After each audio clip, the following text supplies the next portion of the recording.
Hey guys, how's everybody doing? All right, how you doing? Hey, all right, Welcome guys. to Saturday night with the Reef Collective. Back again for another show. We got some fantastic news today and some wonderful things that we're going to be covering. So sit back and enjoy this one. Yeah, so we have Carlos and David from CoralVue. They're going to be showing some new product that's coming online here very soon. So right now, all our viewers across all the social media are starting to pile in here. Everyone, their comments are coming here on the right-hand side. So we'll be able to take some questions later on. But we're going to let Carlos and David put it through their the course of what they're going to be displaying here for us. So you guys go ahead, Carlos and David, and show us everything you got. Oh, thank you guys. Thank you for having us here. Always we appreciate the opportunity to show the the new products that we have here. You know, we've been working on this control for like 3 years already. And it's been a labor of love, and we are almost ready to launch. I mean, it's going to be on sale on the 31st on Halloween, and Dave can tell you we've been shipping those things out. We've had some obstacles and some curveballs thrown at us, and sometimes I feel they're knuckleballs. But you know what? Like anything else, you just slow the ball down, line it up, and hit it, and then eventually people will see that that no matter what everybody else does, the controller is going to pretty much do what it does best, because at the end of the day, a better product is a better product. So and we hope that everybody likes it, and then the product itself will speak volumes, and then people will make their own decision instead of being persuaded by others. Yes. Yeah, that does happen here in the hobby, for sure. So you'd like to show us on the screen about your products here? Want me to bring let's before I go into and thank you for showing that. But before I go into that, let's just simplify things about it. The first thing that everybody wants to know is how much is the product? Because at the end of the day, do I have the money to spend $800 on a controller? Not really. So we have a Control 2, which is a really nice product that we have, and I you know what, I don't think I have any pictures of. Yeah, you know what, I can probably get a picture real quick in here. This is what the size of the module. Oh, there you go. Yeah. But that's my size. Okay, so here, CoralVue. Okay, there you go. Control 2. So here, I'm gonna share my screen in here. The other one, guys, give me a second in here. Tab. And then here it is. All right, so we have a Control 2 right here, and everybody can see it, I hope so. And the Control 2 is a tiny little box that is able to take 2 inputs and 2 drive ports. So as you can see, the orange ports are what we call drive ports, and they will allow you to connect small pumps, lights, anything that is 12 volts. Okay, so and then you have the green inputs that are sense ports, and that allows you to connect any type of input device that we have available. So it could be a thermometer, it could be a flow sensor, it could be a leak detector, it could be a water sensor, it could be anything. It's a universal port that we have. As you can see, the ports, each port actually has different pins. Like the orange ones have 2 pins, the green ones have, the sense ports have 4 pins. So it makes it very difficult for anybody to actually make a mistake and plug in the wrong item into the incorrect port. And the 2 blue ports on the side are what we call command bus ports, and those allow you to connect multiple units and then become one single unit, one entity through the app. The price of the Control 2, which is going to come in with a quad Wi-Fi power strip, 4 outlets. Okay, it also is going to come in with a single outlet Wi-Fi. It comes in with a temperature sensor, and the price of that is going to be $199. Yeah, very affordable. That's it. Yeah, That's it. 199 bucks, and that includes the outlet. So if you have any kids that have a small freshwater tank and you don't want to buy this huge controller, you can just plug this, grab this in. It serves as it controls your lights with the Wi-Fi strips, and then you can put a thermostat, a heater, and then if you want to, you can put an ATO there, water sensor, heater, and you're all set. And the little pump would be driven from the control itself, so you're minimizing the number of power supplies. We also have a Control 4, and I'm going to go to the Control 4 in here. it's so compact. Okay, say that again. It's very compact. It's nice and sleek. Yes, it is. And the Control 4, it actually has everything that the Control 2 has, but in addition to that, it also comes with 2 additional ports that are BNC, so they could work as pH or ORP, and also has 2 additional ports, one for 0 to 10 volt input and another for 0 to 10 volt output, as well as, instead of coming with 2 sensors, it comes with 4 sense ports. So now you can connect up to 4 different sense ports, the thermostats, water levels, leak detector. You can actually plug in your pH port and your ORP port, and on the 0 to 10 volt inputs and outputs, that is our way of having 0 to 10 volt instead of an IO box. Right. So instead of an input-output box, you can connect right into the 0 to 10 volts. Those are analog readers too as well. So you don't have to buy an extra box and pay $100 and something just to have one analog reading port. We are already including that into the basic package. That comes also with a Wi-Fi strip that has 4 outlets, a single outlet Wi-Fi. It also comes with a pH probe, temperature probe, and the price of that Control 4 is going to be $449. $449. So because the size is kind of misleading. Like when David holds it up, or when you look at it, you can't really tell the size. So how is it size-wise as far as being comparable? Let me stop. It's almost the size of an iPhone. Let me go ahead and stop. Yeah, let me go ahead and stop sharing the iPhone. Oh, there he is. He has it in his hand now. Yeah, you know what? Do you want to put Ryan? Do you want to put Dave. Yeah, there you go. It's hand size. Now, the great thing about this control is that the controllers are that they are IP65 rated. So you can splash them with water and they will not get rusted. Now, we know what happens when you put electronics such as Ethernet or USB ports near your fish tank. We all know what happens. We don't have to deal with that, because we decided 3 years ago when we sat down at the table, it's like, what can we do to make it withstand the heat and the humidity and the salt conditions? And so we decided to go with a GX12 and an IP65 rated box.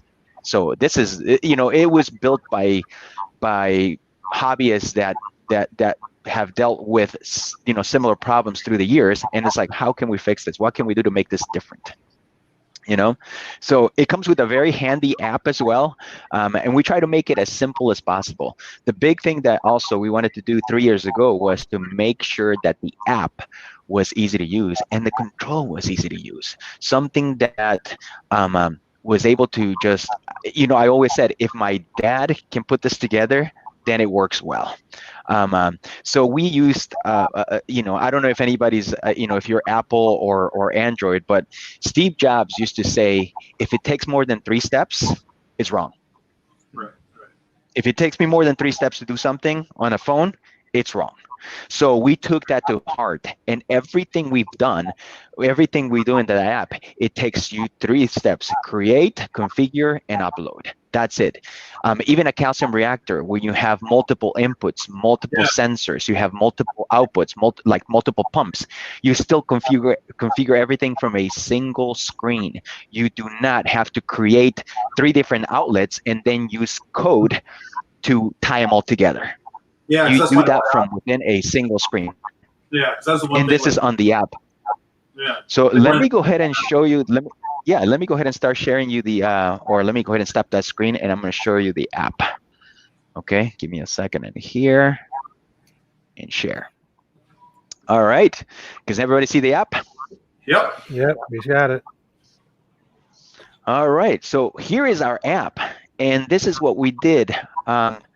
We sat down on the table and we said, hey, how can we use an interface that everybody's familiar with? Now, I know other controllers have the little screen in there, but nowadays, honestly, guys, who uses those little screens anymore? Everybody's attached to your phone. I mean, I'm sorry to say that sometimes you even go into the bathroom with your phone. So that phone is with you all the time. So there's no need for me to charge you on a screen that you're barely going to use. So we decided, you know what, let's go with the phones. Okay, so how we're going to make this so the phones are, so the app is easy to use. And the one thing that both iPhones and Androids have in common is that they both use tiles. They use tiles to start programs. They use tiles for you to see things. So no matter if you're a avid iPhone user that does not like Android, or you're an Android user that does not like iPhone, it doesn't matter, because at the end of the day, you both use tiles. So why reinvent the wheel? Why create something that slide to the left, slide to the right, put it in the middle? Just do a tile.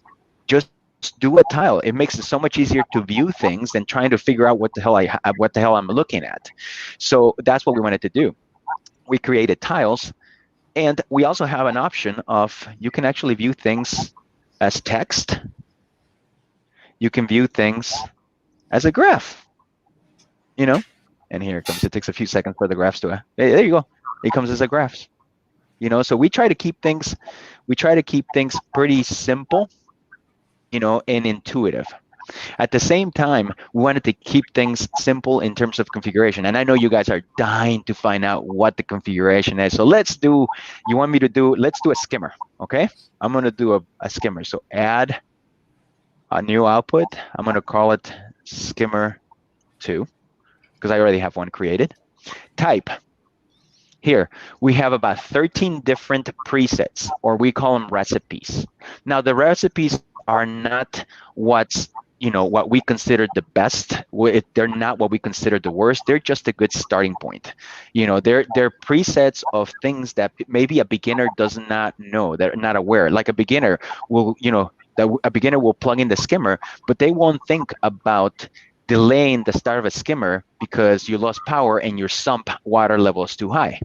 Right. And we've all been through that. I did that. I didn't find out, and I didn't learn until I came back and my skimmer was blowing bubbles and the collection cup was full, and it took me a while to figure out what happened until I went online, or it actually happened while I was present, and I'm like, I'm gonna have to delay the start of this one. So what we did is we created a recipe that automatically includes that into the setup. So you can modify it, but you can just keep it. So here's protein skimmer. Yeah, skimmer level sensor. Go ahead. It'll automatically do it. Yes, it will automatically do it. So a skimmer level sensor, this is where you have your level sensor. So I'm going to use waste collector, because I have a waste collector that has a little float switch that goes up and down. When the waste collector gets full, the skimmer should shut off. Okay, so I'm just going to say like that. Now, output device, this is where my pump is. So instead of having to create a output to create the pump and then tie it together, I'm just going to tell it I connected the pump to Wi-Fi outlet 1, and that's it. I don't have to create another one. So I'm just gonna, grab a, right here. Active modes. Everybody has feed, Yep. water change and everything. So here, I want the skimmer to run on feeding. I want it to run normal, which is my regular time. But for water change, I want to shut it off. Okay, depends on.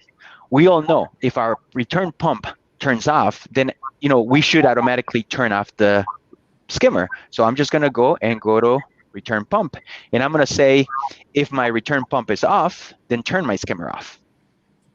Okay, that's it. Now we have advanced settings that you could actually change.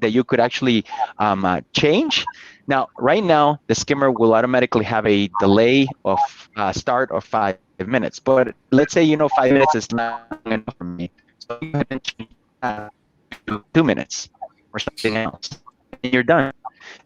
Upload the changes, and you're done, and the skimmer is created. That's how simple it is. No code necessary.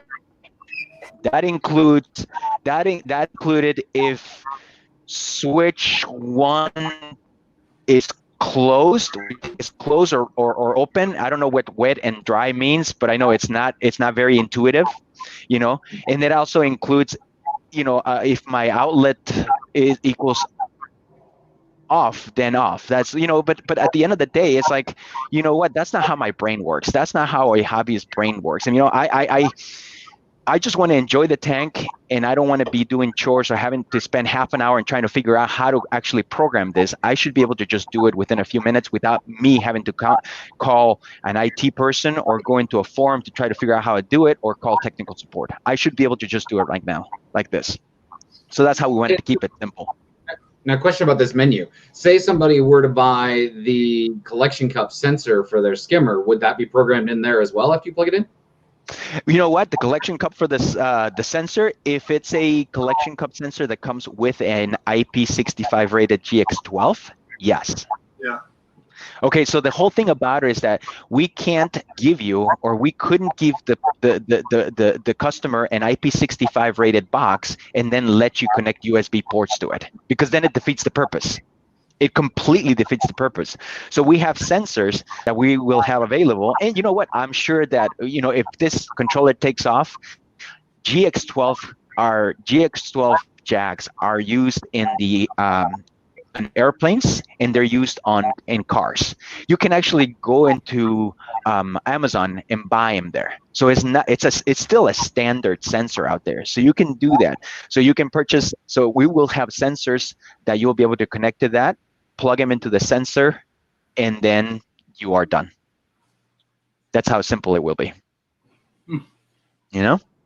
Very nice. Okay. Very nice. Let me get to a sensor, because I know people asking about the sensor. How quickly is it to make a sensor? Add a new input. Let me call it temp. Create. Look at this. It's going to be a sense port. It's going to be a temperature probe.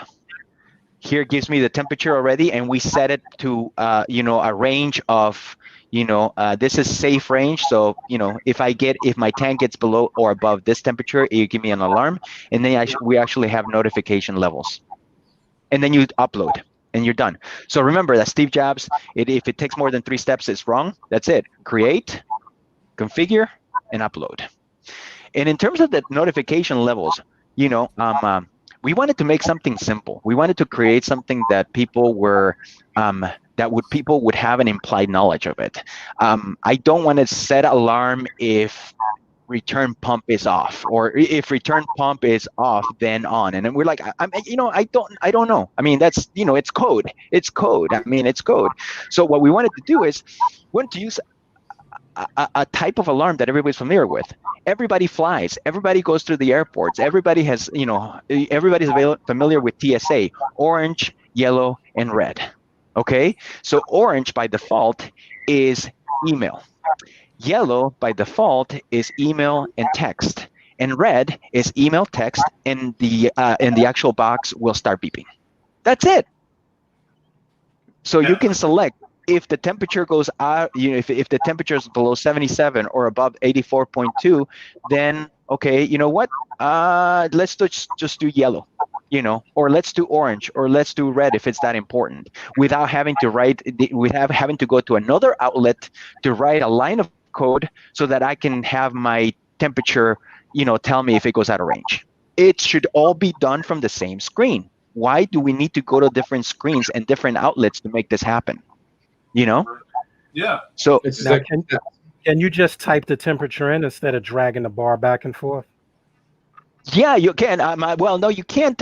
Here, what you can do also, if you want, if you have like big fingers, what you can do is you can hit on the Plus. You can hit on the little plus or minus. You can slide it a little bit and then plus it. Now, remember, you guys, you are, this is on a big screen computer, but you can also have it on an iPad or an iPhone or an Android or something, and then just slide it.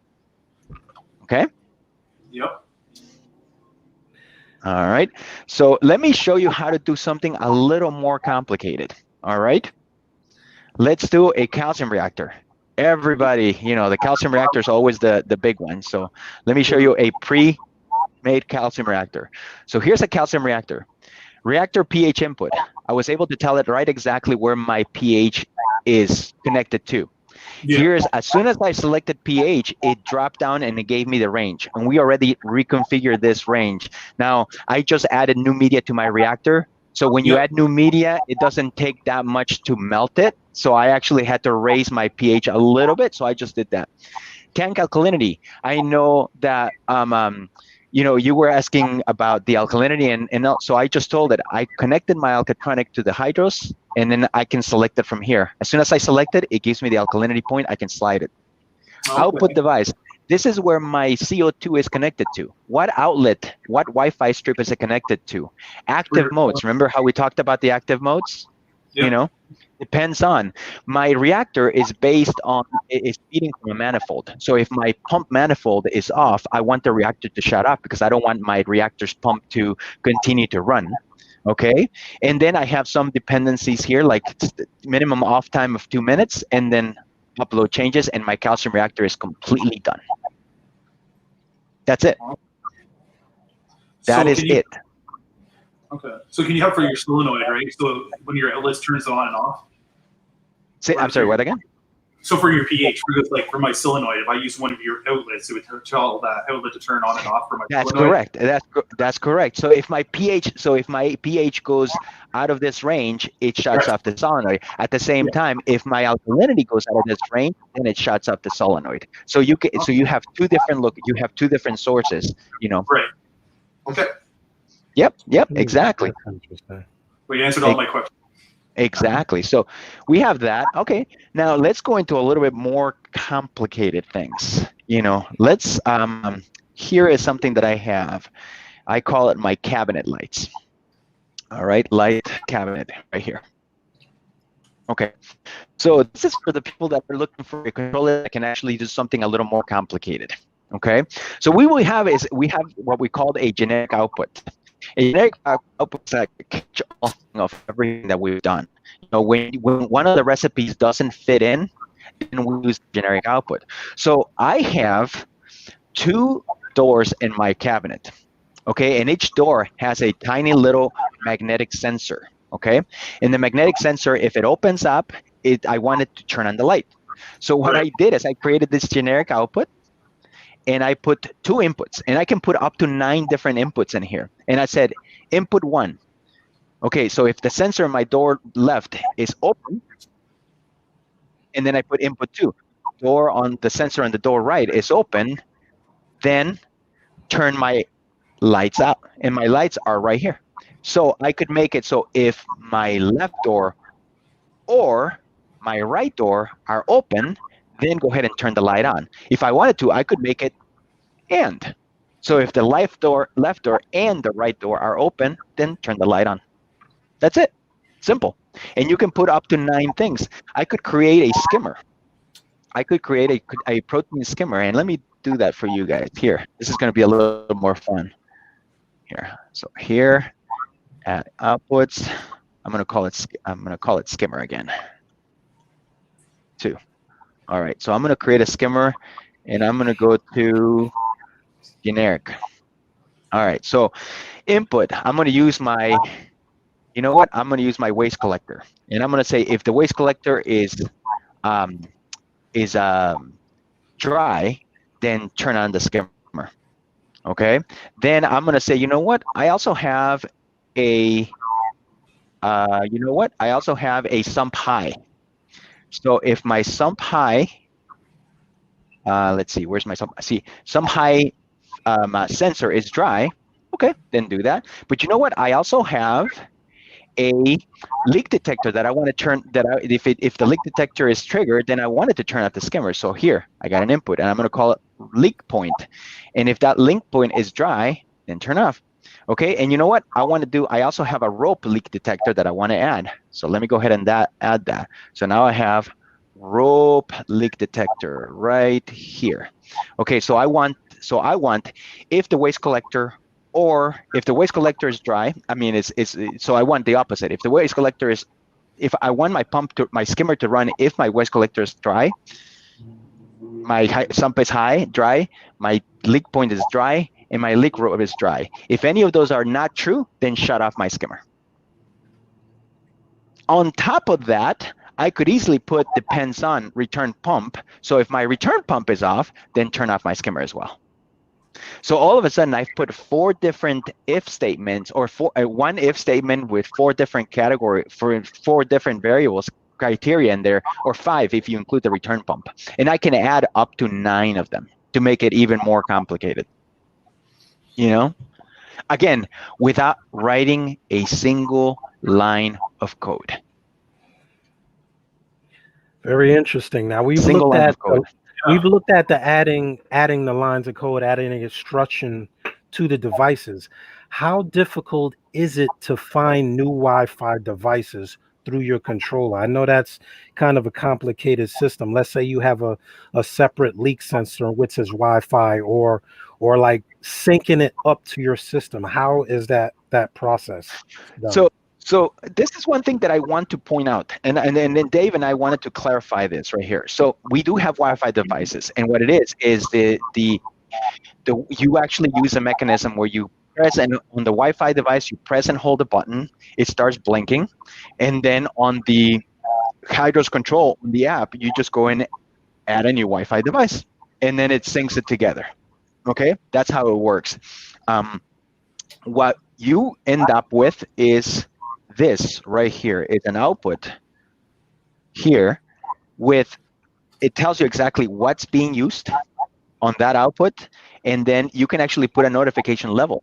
So if the controller were to lose connection with this output, let me know how to warn me. Okay. Let me know what happens. Okay. Now let me put it this way, guys.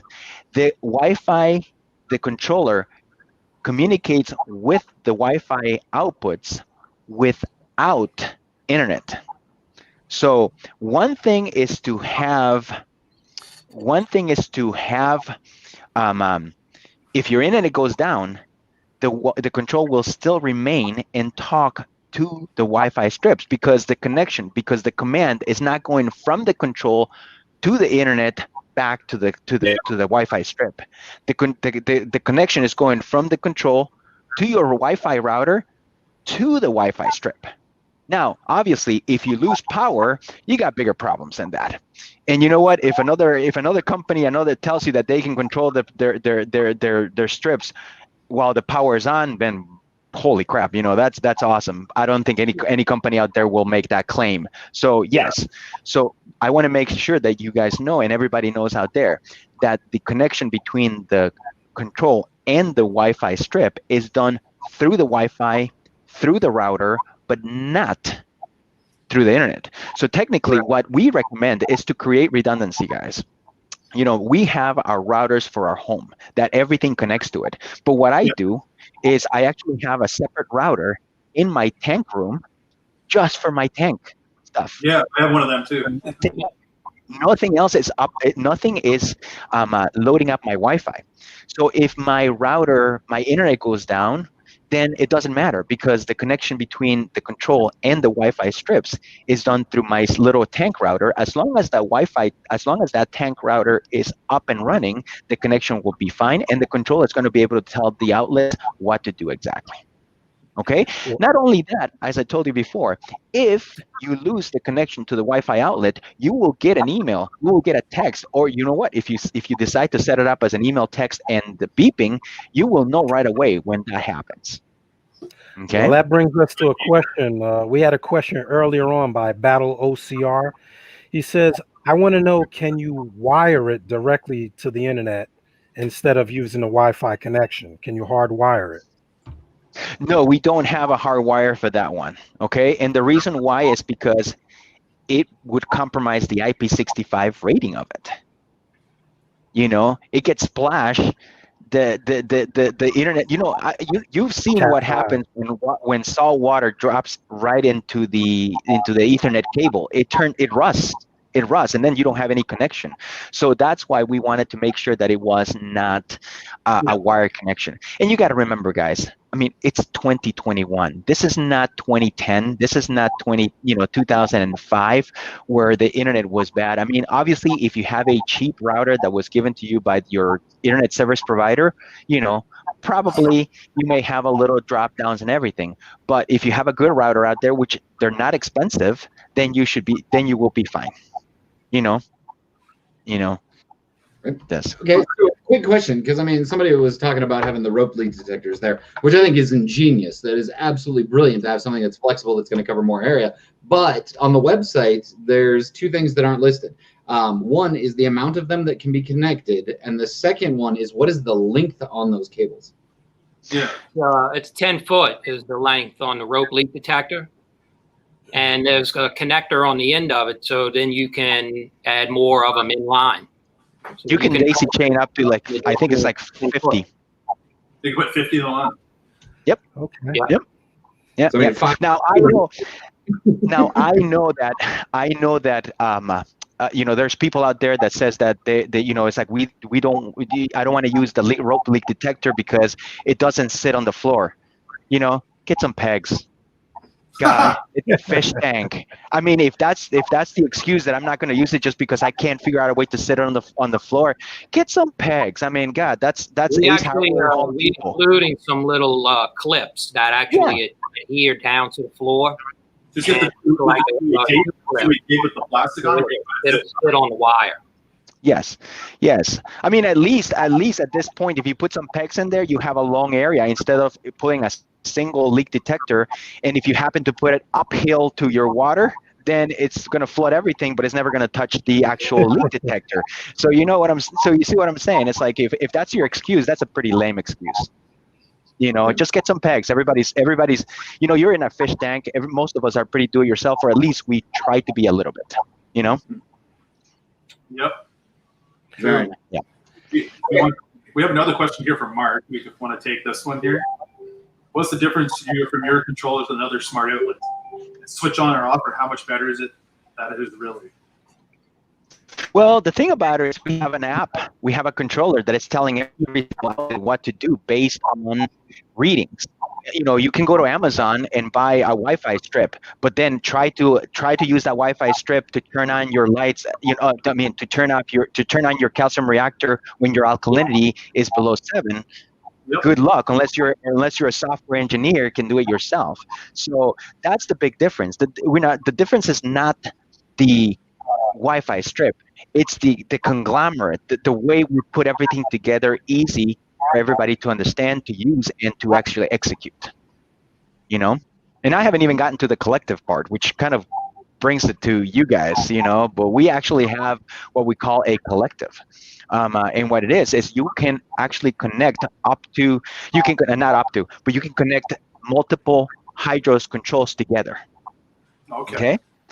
So what happens is we call it the collective because when you connect multiple devices, then one device becomes your Wi-Fi master.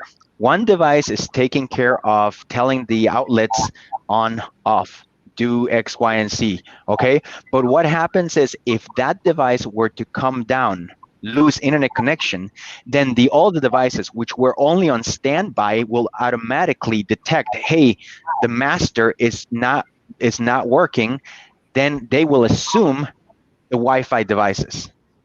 So then the second device will grab onto the Wi-Fi devices and start taking care of them until the master can come back online.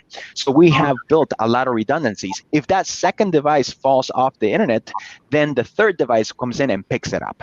So you would have to have almost like total failure in order, or a power outage in order to have this, in order for the connection to go down.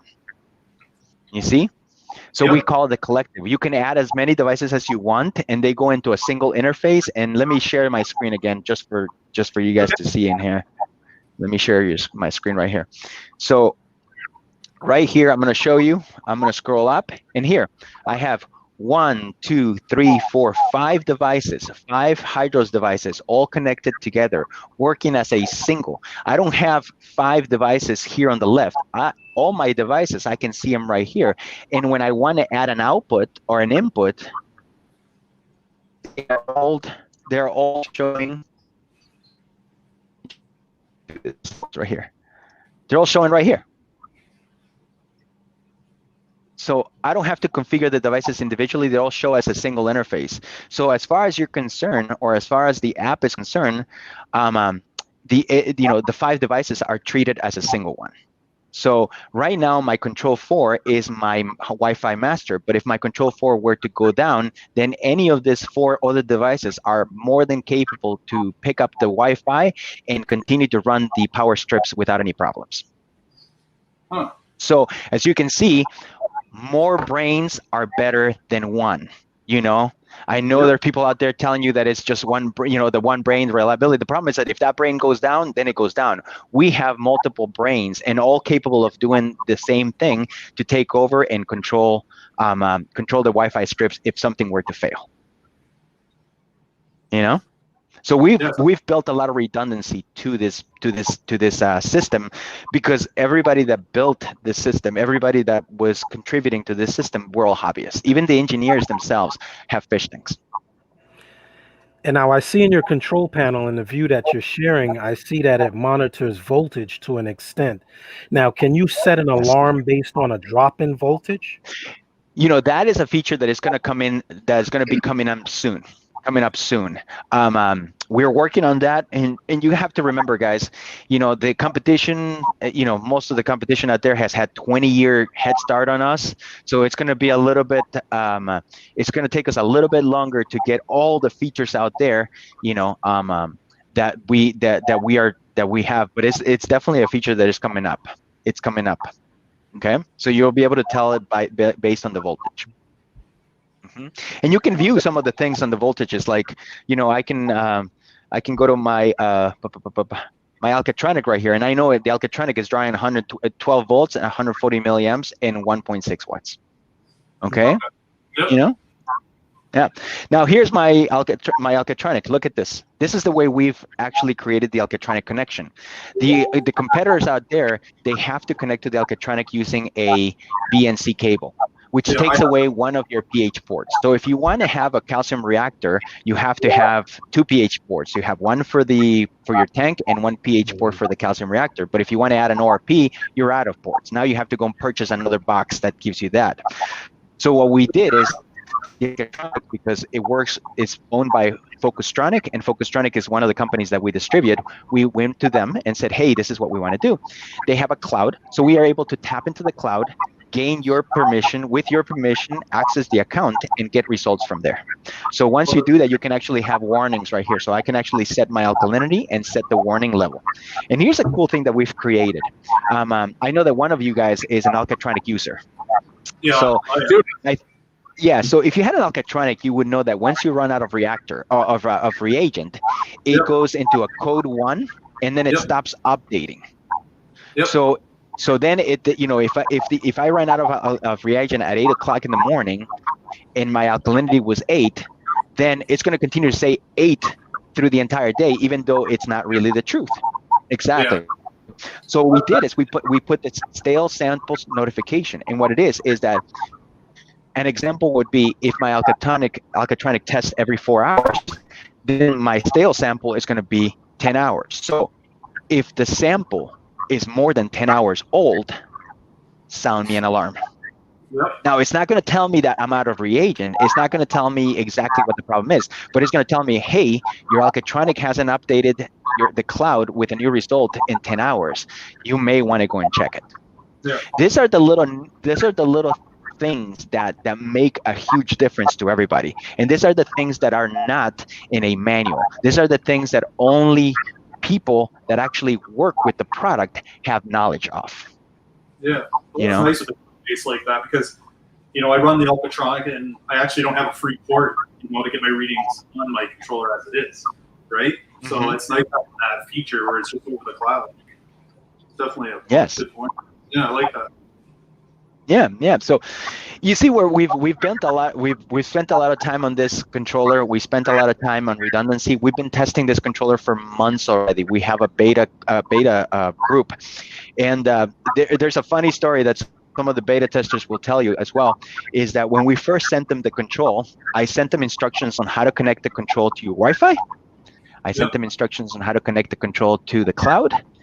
I sent them instructions on how to, you know, here's where you add inputs, here's where you add your outputs, and then the instructions stopped. Oh, did you? Like a test? See if they could just. But I did. Yes, exactly. I did that exactly on purpose. And Dave looked at me. You did what?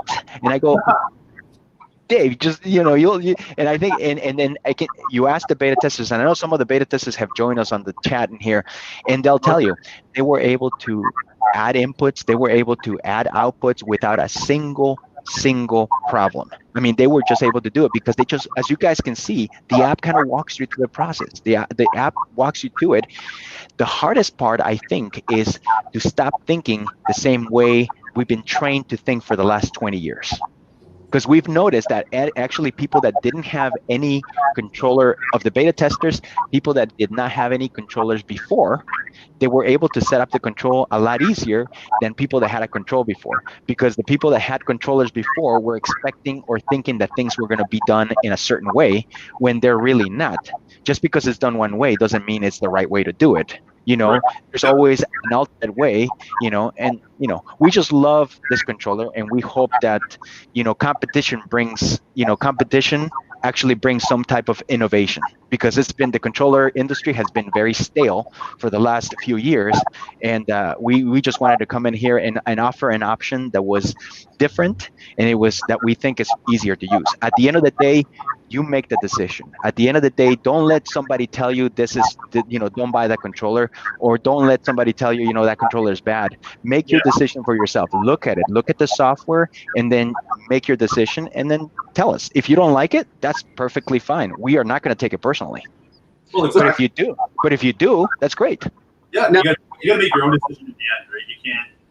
Right, but with making your own decision comes personalization. So that brings up a really cool question, actually. So with like an Apex, for instance, you're limited with where it is. And one of my big turnoffs as far as the control goes, and the only two reservations I have, one is we need 90-degree cables, because those of us that are wirely challenged there, you know, need something to be able to adjust those wires a little bit easier. But you know, with an Apex, you can't do anything with it. But is there something that may be coming out, or some way to maybe change the housing for the control to add more sense ports or customize it or whatnot? You know what? And we actually do. We have, Dave, do you have a sense box in there? Yeah. Yep. Okay, so Dave is going to show you that. Well, we have it's going to look just like this. It's going to look like that. Okay, so what we have is a sense bug. Go ahead. Now, that's expansion. What I'm talking about is like customization, like a bigger custom box, something that actually puts all of that stuff together without having to have all of the separate units. Well, that would that, you know, we could think about something, but the reason why we wanted to have multiple units is because it brings that redundancy when it comes to Wi-Fi. Having a single unit, then you're going back to that brain. So here's where that 20-year-old thinking of everything into one location, when what we want to do is move away from that location. Anybody that is an IT person will tell you that it's better to have multiple computers, multiple servers. There's a reason why Amazon didn't put everything in Washington. That's because that's the reason why Amazon has servers in Washington, Oregon, has them in the East Coast, has them overseas, has them in China, because it adds redundancy. So by creating a central brain, you're limiting and you're creating a weakness. yes, it is more convenient, but it does create a weakness. And what we wanted to do with the control is think out of the box. There have been many, and I mean many, many controllers come and go over the years, over the last 20 years. And the one thing that they had in common is that they had a single brain, and they were all trying to do what the competition was doing. Yeah. Well, I do like the flexibility of your system, because I have 12 tanks here, and one of the things, the limitations is going from room to room, monitoring each tank. I like to have that all in one handheld solution where I can say tank 1 is good, tank 2 is good, tank 3 is good. Yes, yes. Or you can have a collective where everything is joined together, and you have tank 1 temp, tank 2 temp, tank 3 temp, and then you can just see everything together in one way. I mean, you know, you could do different devices and have them listed differently, or you can bring every device into a single screen, and then handle them that way. You see what I'm saying? You have the option to do it however your brain is wired and works the best. That's we're giving you options. Our job and what we wanted to do is again, we are not saying you have to buy our controller. What we wanted to do is provide you with an option, because it's been too far long that there's only one option, and it stifles innovation when there's no competition. Yeah, so we're definitely going to have you guys back on again and actually dive deep into all of the expansion products that you guys have out and how those all tie together. That's one heck of a nest to dive in, and I know that your guys' time is running a little late. As a matter of fact, we're almost right there where you're pretty much going to have to go. So you were a lot of questions too. Yeah, they're pouring in. Those of you that are watching, we're going to stay on. I'm pretty well versed in a lot of this stuff, so we can try to answer some of these. If we don't know, we can always check back with David and Carlos and find out the answers and get them back to you. And more than say, this product, HYDROS, it's still evolving. There's 5 or 6 more devices, some of them that are sitting in running on our tanks right behind Carlos and I now. And if anybody thinks this is the end of this, it's just the beginning. There's multiple devices that are coming for hardwired applications. The competition's putting the fear out there that this Wi-Fi is unreliable, and we're going to do our best to educate people on that and let them know this is an evolving ecosystem that we're about to put on the market. So keep an eye on us, and if you like it, give us a chance. That's all we're asking. Yeah, and then we're happy to come back, guys. I mean, we're more than happy to come back and answer more questions. We just, our time today is kind of short, but next time we'll make sure that we have a little more time, and then we can answer a lot of questions to the people, hopefully to your viewer satisfaction. Yeah, we got a lot of viewers here, and they want to ask a lot of questions. And we want to thank you guys. We want to thank you guys for spending the time, for coming on and asking the questions, introducing us to your products, and we look forward to seeing you guys do well and hit that market with all feet on the ground. We appreciate that support, man. It means a lot. It really does. It does. Thank you, guys. Well, wish you guys all the luck. Thank you. Thank you.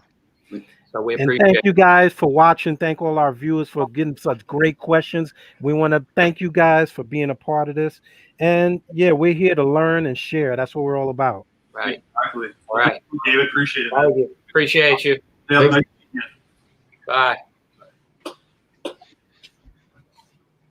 All right. So we do have a lot of questions to kind of catch up on here a little bit. There were some good ones there that we really didn't hit. I know they're introducing this in the U.S. market, but there is even a question. One of the guys was asking, is this AC or DC? Because some of the pumps now are DC, and will that have an issue running on their unit? So I can kind of answer the international one. From what I understand, as far as Canada and the U.S. go, that's going to be the 31st. Now, the rumor is, or not the rumor, but I guess the projected timeline is within the next few weeks to next few months, they're actually going to release over in the UK. So they're addressing all the different voltage, different plug issues and all that stuff. So they are going to address that, and it is going to be available over in Europe. There's a list of 12 different countries that they've got to go into. I couldn't begin to tell you them all. I don't remember them all, but there's a bunch that are on there for that. I don't know any distributors here in Canada that actually going to be selling. Usually you got to go through CoralView to get them from here, from Canada. Just like Well, see, and that's a big problem that they're facing right now. Unfortunately, I didn't get to ask my question because they got a little rushed. What was your question? So the rumor mill has kicked out that Apex, so Neptune Systems, has decided to start strong-arming companies so that they cannot carry the controls or the HYDROS line. So now it's like that BRS thread today. Sorry?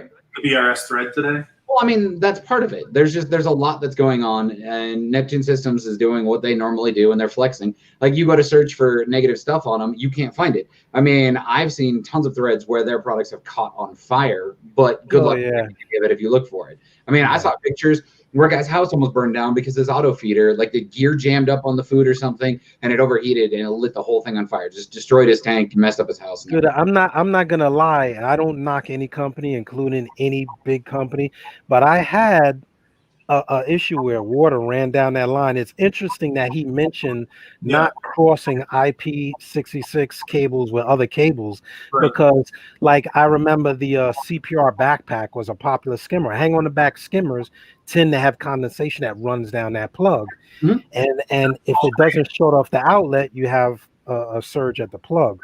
So it is a question. He did answer that I'm happy that he is saying up front that he's not promoting mixing of cables of that nature. But it is curious to, if water hit that system, what would it do? Would it auto shut off? Is there a breaker within the unit? Now, are you saying as far as if it hits like the control itself where the things plug into it? Won't do anything. It's water. That's great, man. It's the same thing with the HYDROS line. So you can legitimately take a fire hose, spray this stuff down while it's operating, and it'll stay operating. But you can't fully submerge it. I'm sure it'll stay waterproof for a very, very limited time frame, but it won't work underwater, right? It's not designed for that. It's designed to be splash proof. So your normal everyday stuff, your evap, your condensation, your buildup, all of that stuff, it's not going to do anything to it. Now, one thing in the Apex defense, because I don't believe in knocking a company, in I believe 2 updates past, if it senses a negative feedback, like a reverse pump or a negative flow, it will shut off that outlet. Because I did have a pump. I had a hydro pump, and I was like, oh, my hydro pump's not working. What's happening? Maybe it's just hydro, maybe it's a problem. And I realized that it was actually a short in the pump, and that outlet shut it off. So I am happy to say that that was a update that they did take part of. But seeing how we have a lot of electricity and there are a lot of water, especially you metal halide guys that are still floating around, T5 guys that are mounting T5s under their hoods, there's always an option of those T5s coming down, or you're changing a bulb. I had a bulb actually come down on one end and hit that water, and hello, ground probes. We don't even talk about ground probes. Granted, how much electricity we have around our tanks. Like, I'm an electrician, and like we deal with it all the time, right? And I remember one time, my skimmer, it was working. I stuck my hand in the tank, and there was still voltage running through my tank, and it was still running. I felt that, baby. I'm like, that's, hello, mama. Hello, mama. I take it for granted. It's good having that feature where if it is sensitive short, it shuts it off and lets us know, because it just takes once and you're done. Right. Well, nobody even pushes ground probes. Like, I have a ground probe in my tank. I don't even know how many years I've had it. I forgot it was in there until I changed the sump. Nice. But it was just sitting there being out of its way. That's thank goodness. Hey, so K-Brock made a mention about not finding dealers on the HYDROS website. Marine Depot. Yeah, that's the one that I would go to for it. They've got pre-order stuff up right now. It says buy now, but they won't ship. Like, you can probably buy it now, but it won't ship until the 31st. So just a little heads up on that one. And they have a lot of components on the Marine Depot site. Oh my God, there's so much stuff for this. And I mean, you got here, Carlos. There's things that are coming out that haven't even been mentioned yet. Yep, exactly. Yeah, we're gonna blow up. That voltage monitoring, let me tell you, if you could set up your controller to tell you how much electricity you're using. I know it was attempted. I know a company came up with a kilowatt. I know Apex introduced it. A lot of people didn't understand how to actually configure it, but it's really interesting, like Ryan said, to know how much power your system is pulling. People want to build bigger and bigger and bigger systems without knowing what's involved. Yeah. So there's actually a bunch of really good questions that are still coming through here. Yes, definitely run a GFCI on your tank. Don't be dumb and not do that. Let's be honest.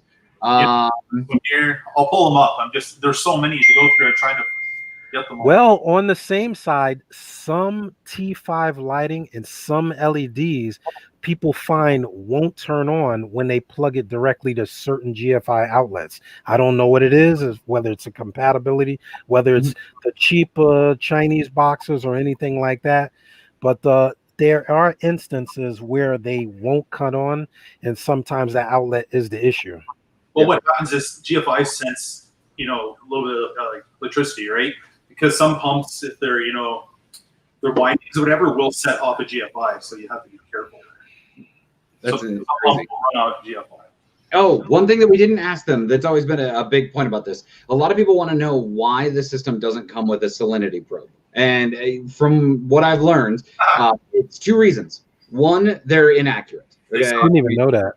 Yeah, you find one person that has a salinity probe that works, and you found the exception to the rule. Like the Apex is notorious for those going out of whack. They don't work. Like you can monitor and look for swings, but they're just not going to stay accurate. The other part of that, I guess, is just because of the electronic noise. Like there's just too much with the electricity going through it for those probes to actually be effective. So why would you want to spend money on a probe that's not going to work properly when there are other ways to monitor it? I mean, if you're worried about overflowing your ATO with your salinity and messing up your salinity, you can get the flow meter and say, okay, well, if my ATO is running, it can't run any longer than such and shut it off. Okay, there you go. Salinity problem solved. You don't have to worry about it. But if you want to have the salinity probe, will they have it available?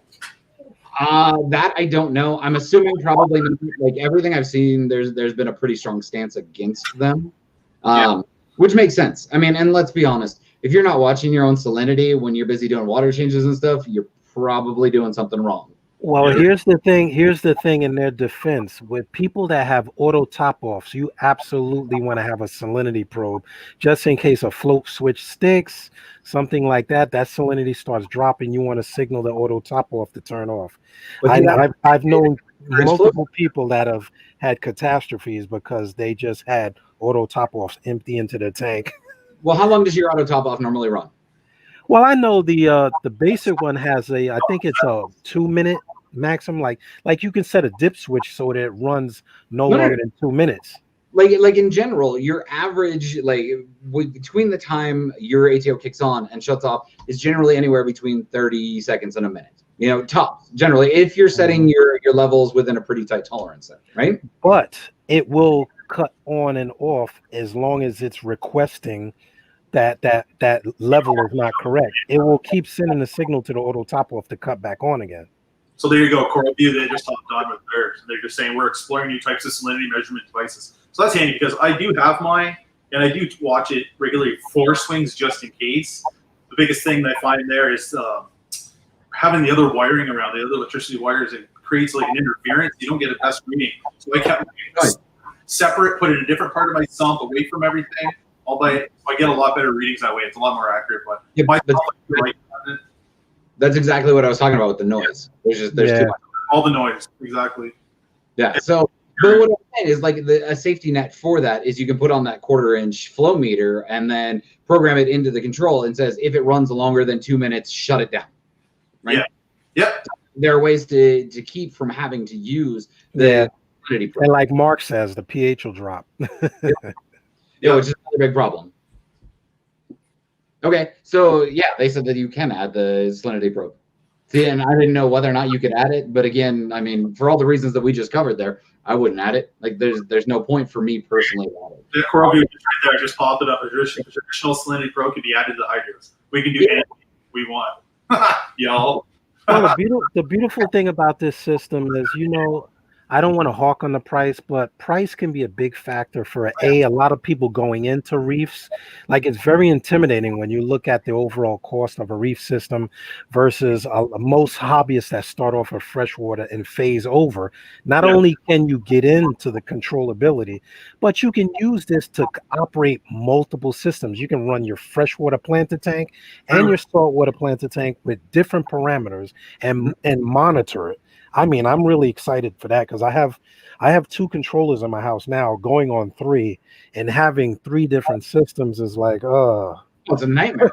It's because you got 3 different types of programming, 3 different types of control. I got 3 different apps on my phones. It's nuts. See, that's a beautiful thing about this. Like, you get like the single plugs, for instance. Those will do your voltage monitoring. They're the only part of the system that'll actually give you that electrical monitoring, like Carlos showed. The actual power bars don't. But with like a single one, you can take that, you can hook that to your ATO. And if you want your ATO to run for a certain amount of time or whatnot, at certain points in the day, you can set it to do all that stuff and it'll shut it off. Like, it'll kill the power to it. I mean, there's all sorts of different things that you can do with that. You can set it up for different heaters or lights for, reptile cages. So if you're into, snake breeding or whatnot, you can set it up to do that. Meanwhile, still have it monitoring your aquarium. And it doesn't matter whether you're in fresh or you're in salt or whatnot. You can break it up and divide all of this stuff because every piece is independent, but yet still part of the collective. There's just the possibilities are limitless as far as what you can do with this setup. It's absolutely amazing.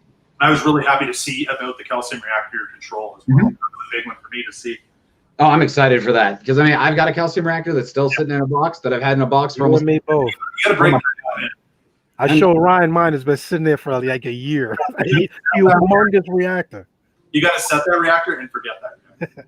Hey, Ryan, my daughter had an idea for you. My daughter, I showed her a picture of your tank. My daughter had an idea. Really? She says she says you have a light somewhere in the house. If you get an alarm, the light blinks. And it's like, oh, go to the house because your tank's in another room. And I was like, you know what? I never thought of that. Like, if I'm in my bedroom and something happens in the middle of the night, you can have a little light or something go blip, blip, blip. You're like, hey, why the hell is that light blinking? I says, yeah, I'm going to tell him. True. Because she texted me while I was at work.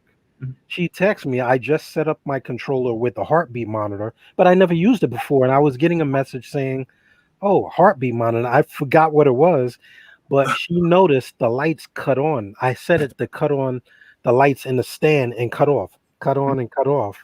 And she, hey, the tank lights in your stand are cutting on and cutting off. So for those that aren't like familiar with your aquarium, like your family members or whoever else is in the house, maybe a tank sitter, that immediately gives them an alarm like, hey, there's a light blinking on and off in your house or something. There's an alarm going off. Yep. Okay, so to answer that solenoid question, I mean, it's already put up there saying that they have them, and they do. They actually have a CO2 solenoid and a water solenoid that are available right off the rip with it. As well. Okay. For HYDROS? Yeah. So is it going to go right into one of their special ports, or is it still a plug-in type? Yeah, it goes into the sense ports. Okay. Or the drive. Sorry, it's orange. So the orange is the orange drive. Yeah, the orange is drive. So that's going to is the drive ports. Okay, so there you go, producer Reef. See, it's all color coded. That's what makes it super simple too. For those that are just getting into the hobby, oh my god, it's amazing. Color code. And that's what we're looking for. We're looking for simplicity.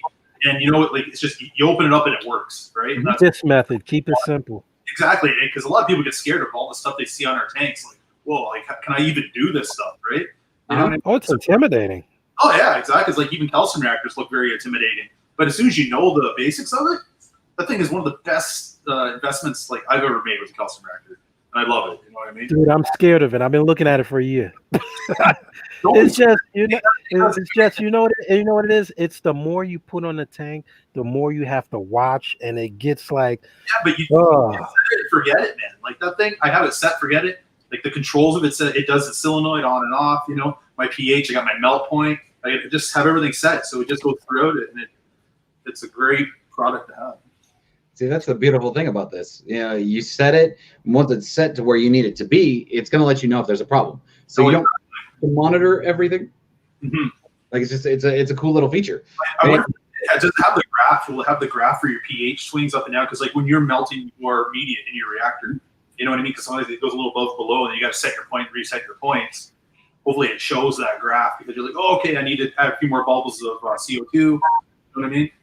Well, even if you don't use the graph, you can use the regular chart and it'll go up by the pH. 6.6, 6.4, 6.5. Yeah, and Carlos showed that. It's just amazing how intuitive this is. That's what I really like about it. I mean, my biggest thing is getting rid of cables. Like, I hate having so many cables. And I'm a tech junkie, so I'm kind of screwed here. There you go, Orange's Drive. Yep. Orange's Drive.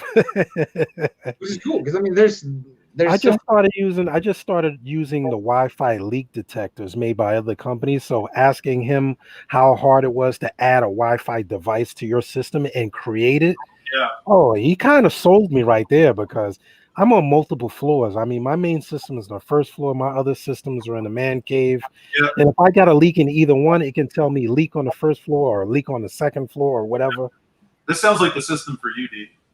I'm getting sold. I'm a hard sell. I'm a hard sell, and I'm getting sold. You need one. I told you, I've been researching it for the whole week. I've gone on all their streams, BRS, the Reef. I've been on all their streams to ask questions and see what other questions.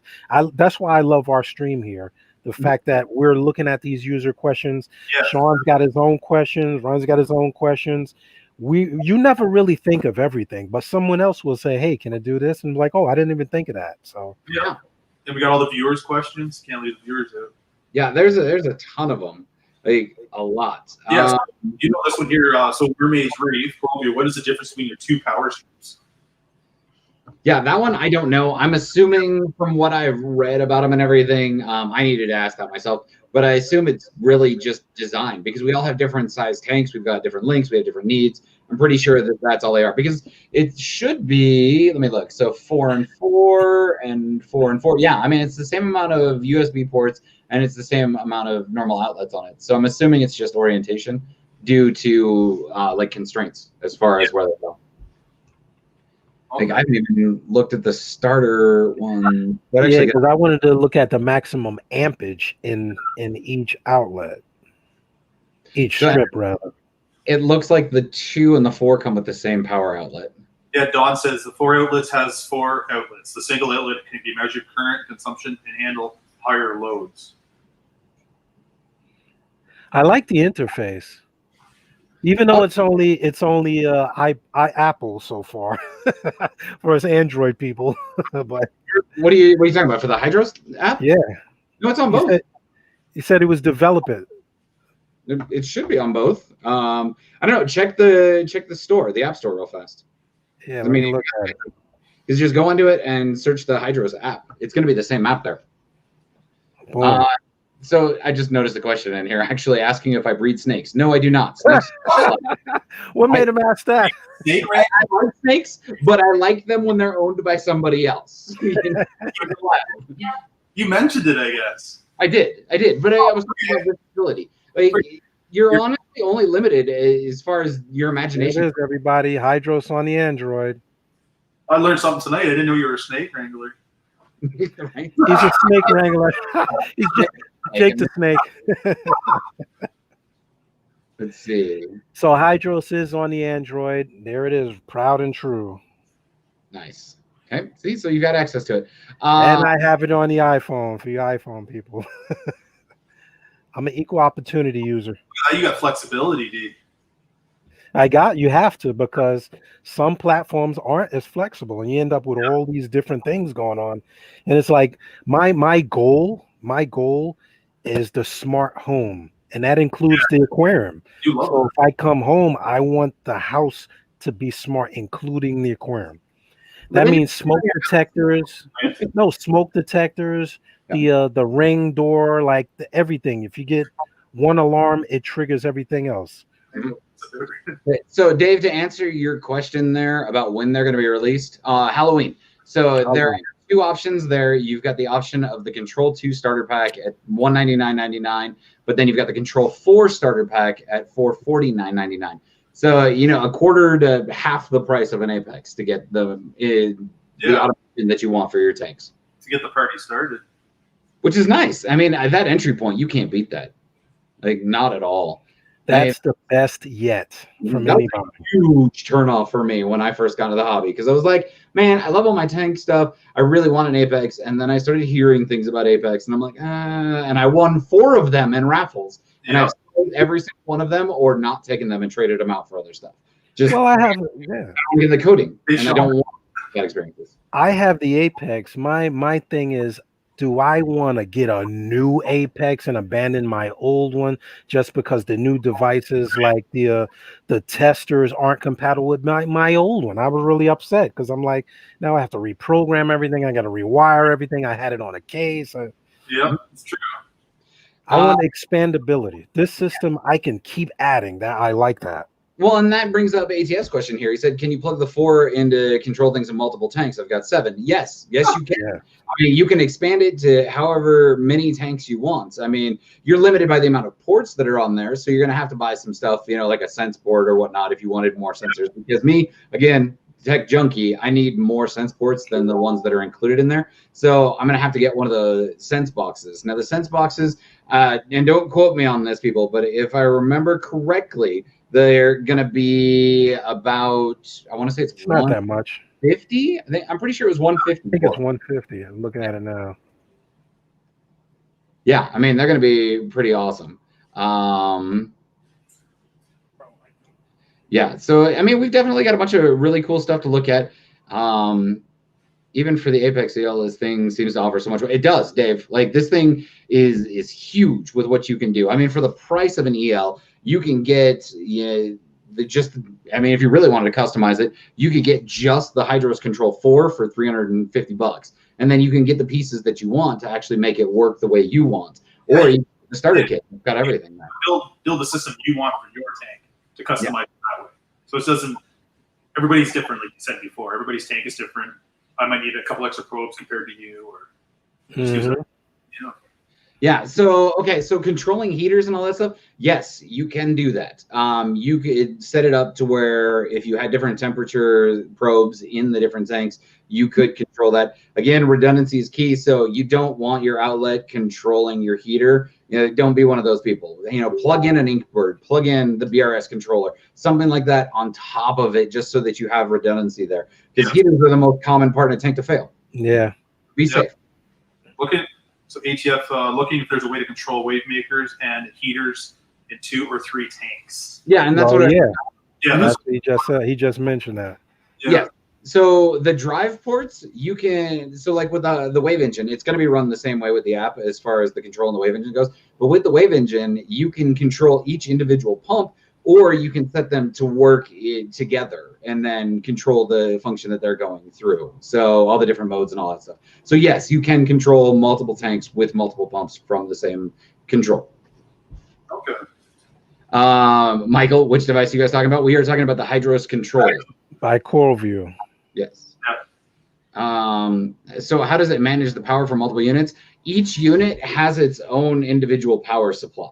So that you would have to have, but then the control itself will actually handle the power distribution. Like if you're using the direct cables, the direct drive stuff there, it'll just power right through the unit instead of you having to actually have the power supplies for it.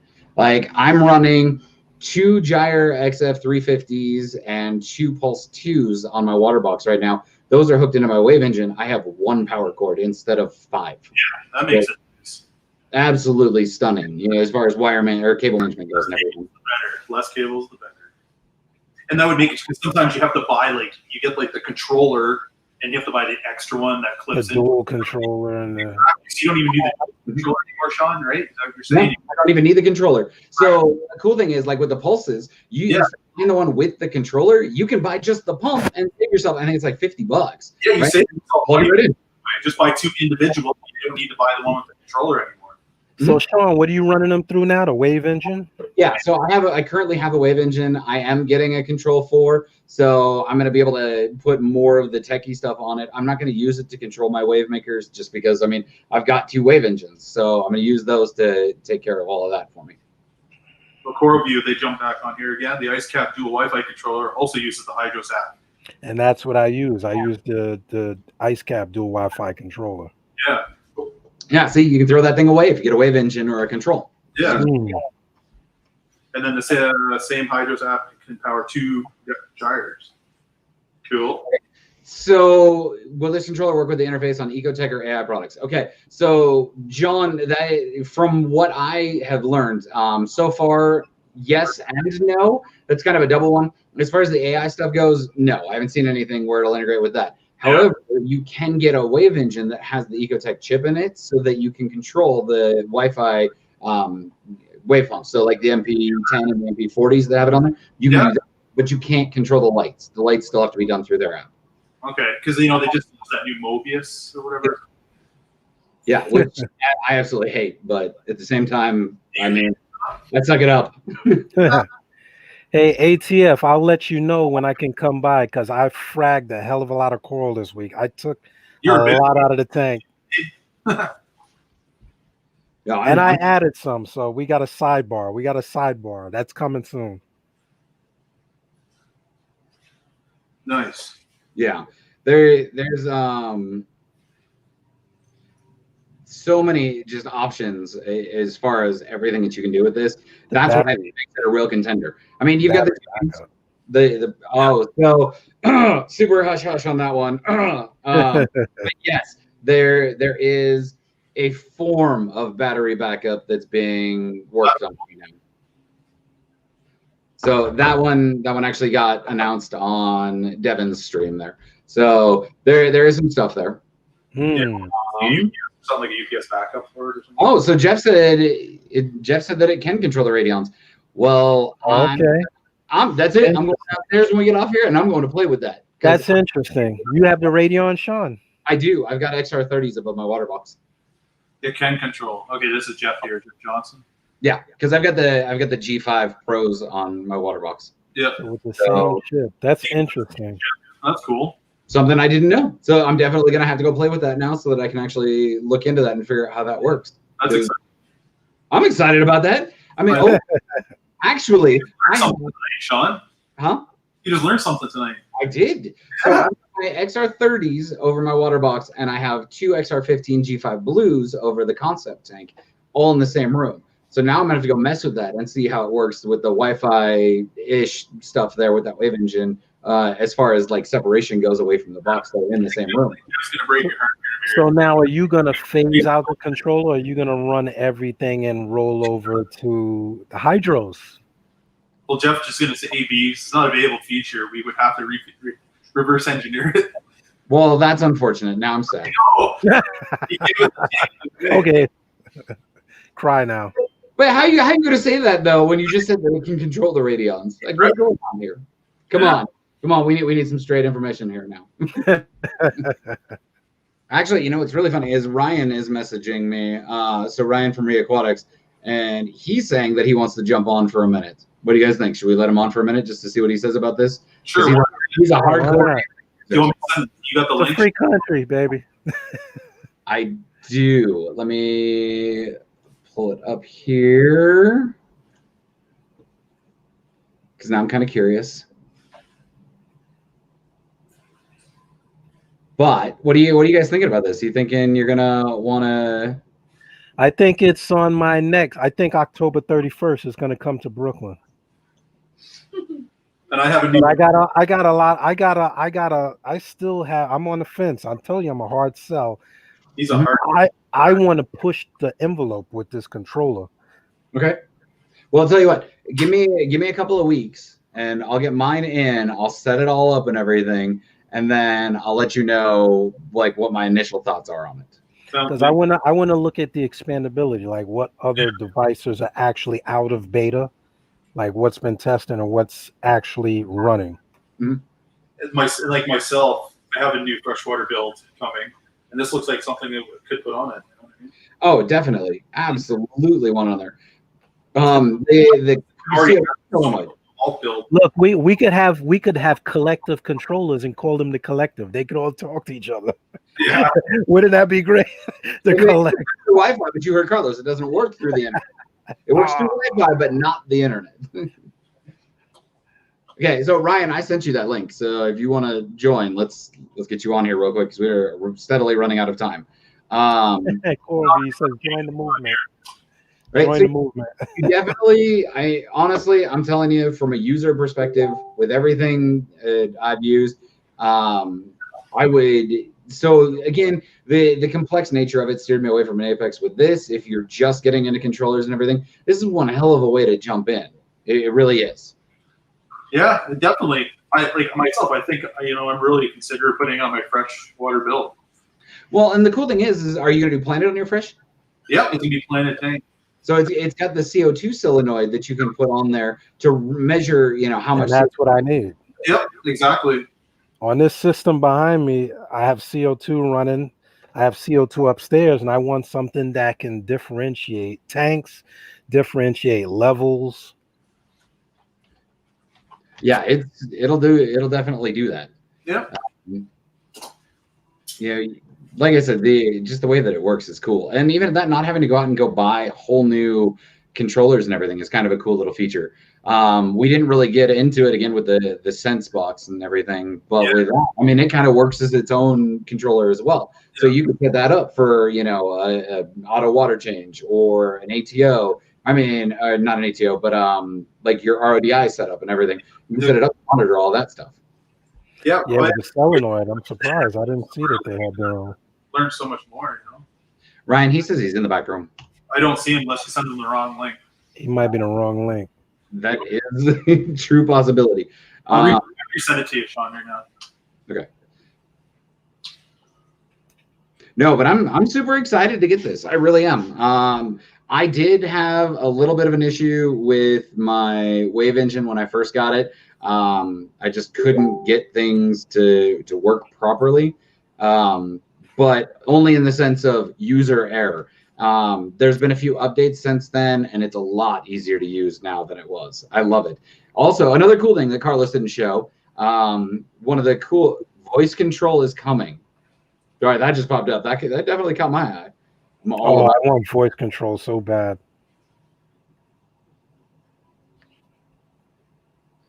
It, for some odd reason, is not letting me copy it or send it. I don't know what the heck is going on. Producer Reef, what he's saying is it, like, Alexa is ready for Siri.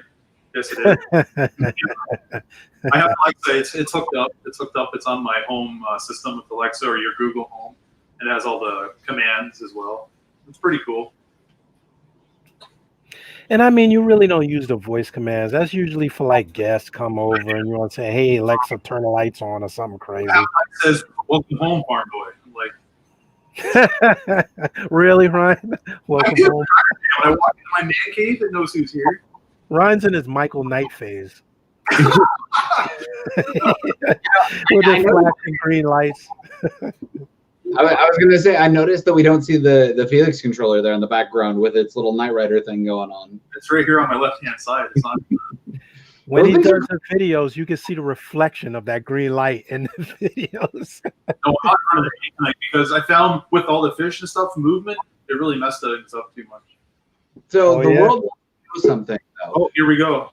The world wants to know if there's going to ever be a camera attachment for it so that you can do remote. Yeah, but if you can get a Wi-Fi camera, it's just they need to be able to add that box to their app where you can see the video footage.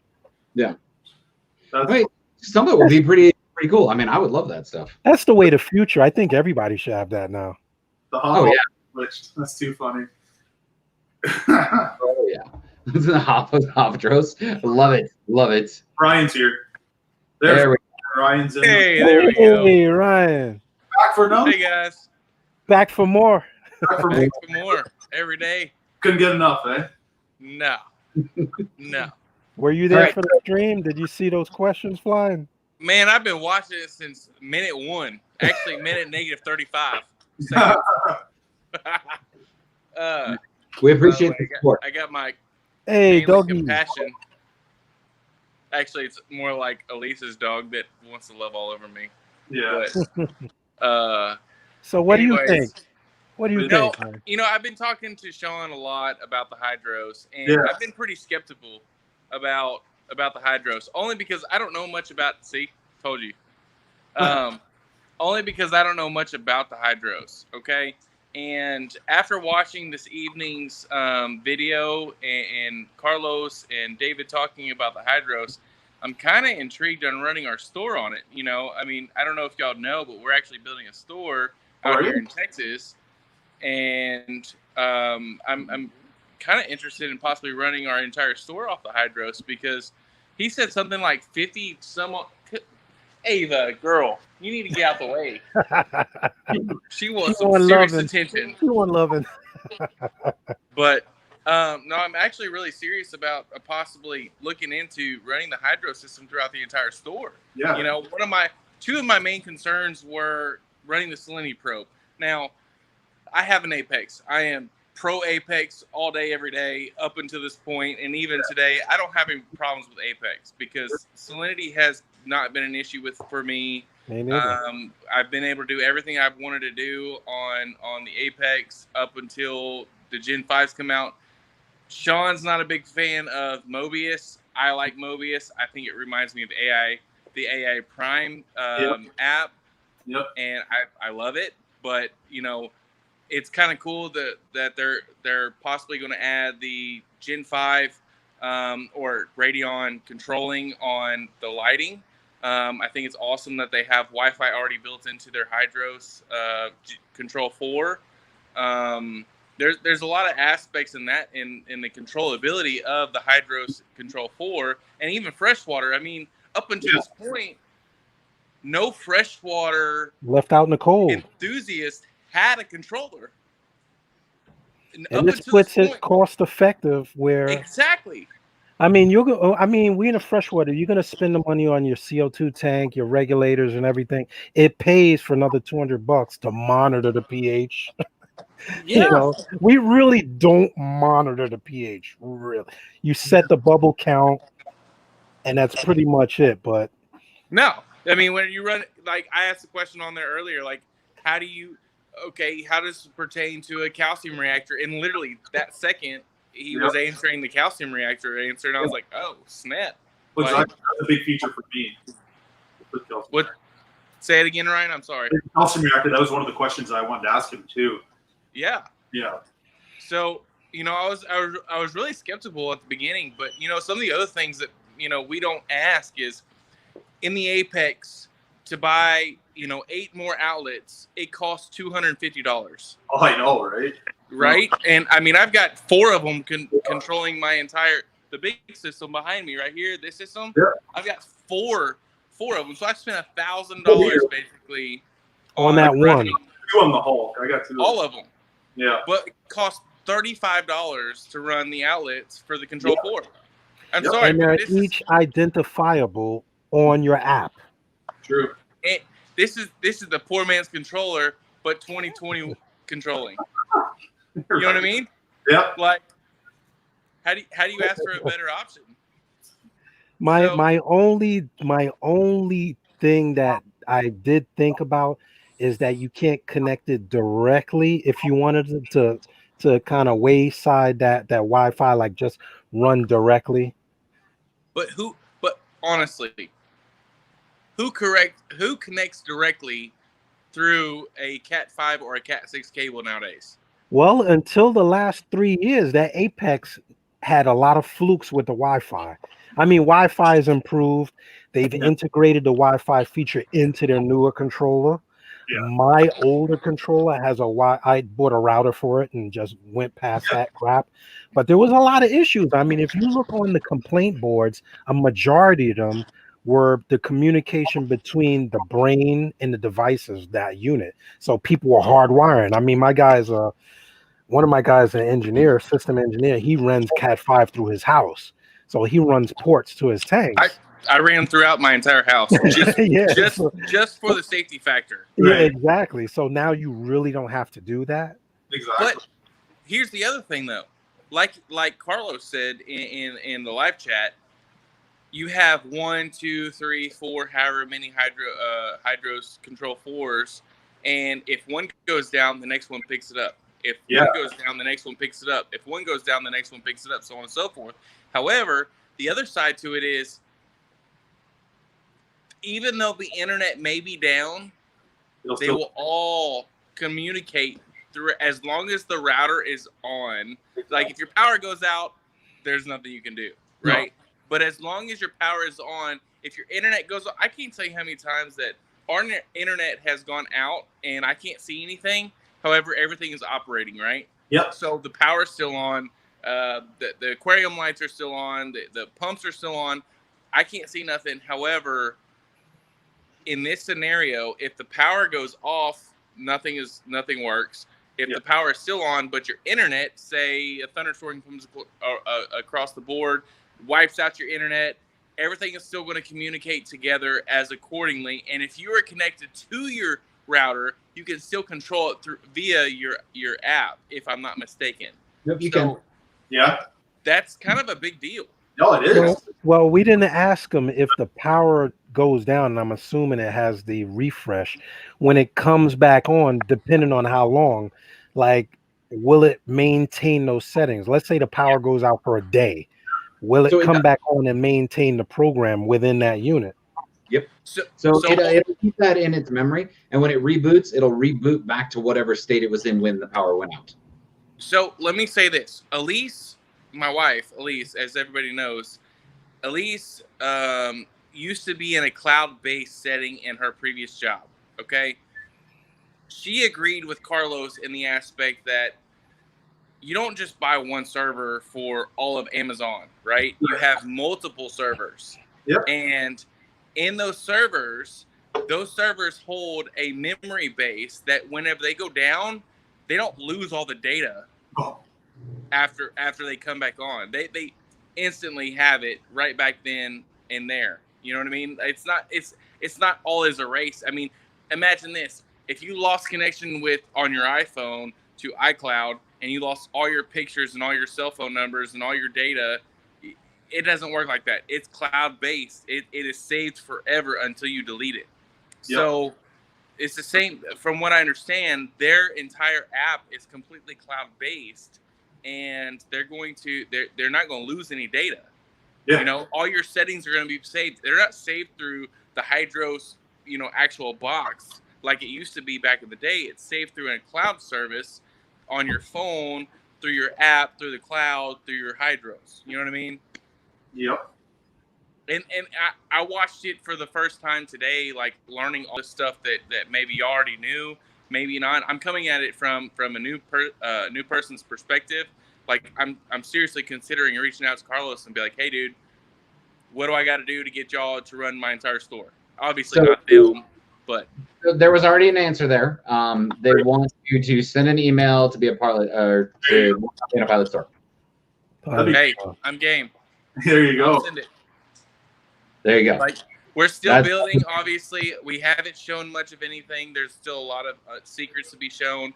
Right now, we're completely out of our home, but there is a lot of progress, and I'm definitely interested in running it, to be completely honest. Because before this interview that y'all had with David and Carlos, yep. You can ask Sean. I was pro Apex all day long. I mean, I'm pro Apex too. I've been using Apex for 6 years now. Yeah. Oh, I've been on Apex all week long with Ryan in these conversations. Yeah, like week long. Like we've been arguing about it for months. Yeah. Well, look, it's good that you came on the show because that's a pretty awesome deal. Honestly, I'll run HYDROS. Screw it. Like I don't even care about running Apex. Well, like, Mark did have a question here, which I would actually like to have asked. Yeah. Carlo, because this actually happened at the Aquatic Experience regarding the security of the Wi-Fi home network. Now, what happened, if you guys went at Aquatic Experience a couple of years ago, somebody hacked the Wi-Fi system and all the lights of the Ecotechs went off at the show. All of them in the whole place. Serious at the show. Were you at that one, Ryan? I don't know if you're at that one. Somebody hacked the wireless interface. Yeah. All of the lights. No, yeah, look at Ryan's face. He's frozen like that. All of the Ecotech lights went out. So that is a good question. The wireless security of the whole network is an issue. If I remember correctly, killing me. That look on his face is killing me. So if I remember correctly, there is a security feature in that if you don't want to run the Wi-Fi stuff, you can link them together through the command bus, and you can use Bluetooth instead of having to hook it up to Wi-Fi. Yeah. So I remember that was like 2 years ago. I think it was 2 years ago. I mean, there's a safety net there. Like the biggest thing about the HYDROS that a lot of people seem to miss is this is 100% developed in the U.S. and manufactured here in the U.S. So it is a U.S. product, but more importantly, it is a product that is designed by hobbyists for hobbyists. And CoralView, one thing I got to give them some major props for, these guys will actually listen to what you're saying as far as any future suggestions for what is coming up, what needs to be done. They're not, I guess the best way to put it is they're actually listening to the people. So if you can think of something that they haven't thought of, shoot them a message. Let them know, hey, I've got this brilliant idea. You guys should look into producing this. And they will take it serious. They'll actually look into it and see whether or not they can reasonably produce it. I mean, I've been complaining about 90-degree cables for the wave engine for months. And I've actually got cables. I mean, it's a money thing. It really is. There we go. Yeah, you're. Hey, Ryan, you were like, "Don't," and you just froze. You did a Homer Simpson. Man, I don't know what's going on with my cell phone, my internet, with everything. Like it's all crazy. There's the other puppers. Yeah, Jeffrey Johnson asked the same thing. Speak on security. Well, yeah, I mean, we still have the opportunity to ask them about it. I'm sure everybody builds redundancy. I mean, we've even had that with home security systems. I know Ring, the doorbells had hacks, or people were looking at the cameras, and that's a very, very important issue when you wire cameras to any security or Wi-Fi based system. Yep. Is the encryption and the security key. So, a lot of it comes down to security password. Everybody has, Some people use the password that comes with the router, which is not the smartest thing in the world. Because admin that works at the facility that you got it from has the same password. I mean, Elise just made a positive point. Granted, she's breastfeeding, so we're not going to put her on camera. But, she made a positive point that there is a security issue with cameras on baby cameras. So people can come on at any point in time and see our child if we're not taking proper precautions with our child. I mean, we have a 3-month-old, just over 3 months now, but a 3-month-old, and I mean, anybody can come on if we didn't have the proper procedures taken into taking care of our Wi-Fi or our passwords or our security. I mean, we have a randomized password just to make sure that nobody can enter that specific, camera. Yep. So, and then cameras at the shop, cameras at the house, like there's cameras around the house that you would have to be really, really, really good at hacking into our internet and hacking into our light or our cameras and everything like that just to be able to see around our home. I mean, security is important. Don commented saying that the Wi-Fi is 256-bit encrypted and it's encrypted with MQTT. So, I mean, those are pretty high standards right now. Yeah. So that's hard. I mean, I've got the same stuff on my router, but then I take it a whole nother level. I've got a 24-digit alphanumeric code for my Wi-Fi. So if you're 1, 2, 3, 4, 5, 6, 7, 8. All right, Mr. Bougie. It is absolutely ridiculous, and if I didn't have it saved, I would never be able to tell anybody what it is. So, Sean's hiding information from the Russians, for Christ's sakes. I'm going to stay the night next week, right? So I'm going to figure out your IP address. I am not scared. And post it. Just take turns turning his wave engine off. I'm going to log into your Control 4. Make your pumps go reverse. Oh. See, that's crazy. Is the remote monitoring and control that you can do with it. I love that. When I was in Europe, I had a couple of people watching my tank, and my lights were a little too bright. And luckily, I had AI, so I was able to just log in and be like, "Boop, oh, there we go, fixed. No problem." And I was halfway across the world. Like, I love that ability with this stuff. Yeah. So I know CoralView is watching right now, so I've got to ask this because I've asked John multiple times why you're on to ask, but y'all are on a limited time frame.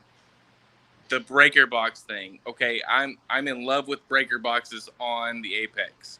That's one thing that I like, huh? Breakout, not breaker box. Breaker box, breakout box, whatever. You got an electrician on here. You got an electrician. They're two different things. Don't get confused. You're right. Okay. The breakout box. I like being able to press a button. Like I go into the core room, I press the button, it turns everything off that I want it to turn off for say 30 minutes. I wonder if CoralView is going to have something like a breakout box for those options. I mean, you don't always have your phone on you. I know that everybody has their phone on them most of the time, but say someone comes over, and you're like, hey, I want to show off my aquarium from top down. I want to press a button. Yeah. And I'm gonna shut everything off for 20 minutes or 15 minutes or 10 minutes. You know, is there an option for that? Is that going to be an option? Because a lot of people, you can make it a command. Well, he showed a command option Yeah. for that. You can tie all the devices across power units into one line of command code. Exactly. Like If this equals this, turn off light 1, light 2, light 3, light 4, light 5, and whatever. Yeah. That's programming together. What he's talking about is having one button to hit. And yeah. So I'm gonna show you. Hold on. I can neither confirm nor deny, but yes, there is something or a way to do it. Look, hold on. I want to show everybody as because not everybody understands what I'm talking about, and I'm standing in my coil room right now. Hold on, I gotta remember how to do this. You have a breaker box. You have a breaker. Yeah, hold on. How do I? You gotta click on the cam. Swipe sideways, and it'll flip over. So just swipe straight across. Okay, look. There you go. Here I have buttons on Panic my. button. See, I'm running Apex. Yeah. I've got controllers, Ecotech. Nice clean board there, buddy. But I can press, say, a button for like 3 seconds, right? So I press this button, and it turns off. It turns off all of my stuff, and I can come over here and view all of my coral that I have on display at the moment. You know what I mean? Instead of saying, hold on, how do I turn this back around? Swipe. But you know, instead of going to my phone, because say I got guests over and they're like, "Oh, what is this?" and you're like, "Oh, I'm so excited! I'm going to show you everything I got." You press the button, it's there. You don't have to have your phone. If you get on your phone, they're like, "Oh, you're being rude." You know what I mean? Ryan, what if you say, "Hey Google, turn off all the pumps," and it just turns off? I mean, he's integrating that. He said he's integrating that into control. Same thing. I went through my. What about Alexa? My Alexa does it for me. I come home and like, I want to feed my tank. I tell Alexa. It tells the Felix, shuts down my pumps for whatever so many minutes. I feed my tank and I can walk away. It turns back on for me. I mean, that's definitely an option. Yeah, and you just say, "Hey, turn off all the pumps," or "Hey, turn off all the lights," or I got feed mode, skimmer mode, whatever on. It's in there. Mm-hmm. What about Alexa? They talk about Hey Google, but what about the people that like Alexa? Yeah, we have an Alexa. It's hooked up through Siri, Alexa, and Google Home with the Felix. Okay, see, these are things that I didn't know before this conversation. Yeah. So you go in your store in the morning, right? And you want to do water change. You just have to see. You say, "Hey computer, turn off all the return pumps," or whatever. Boom, boom, boom, boom, boom, boom, boom. One shot. You don't even have to flip a switch. It's great. One shot, one kill, one shot. One kill. So Don is putting out some interesting points here. The big difference between HYDROS and many IoT devices is that the HYDROS is a totally embedded operating system. There is no FTP or telnet access. So that's going back to what Carlos was saying, it's hooked up to a router, but it's not hooked up to the internet in that sense. Right. Exactly. It's a closed network. Yeah. And in fact, if you look in the gaming aspect, a lot of gamers do this whenever they want to play multiple gaming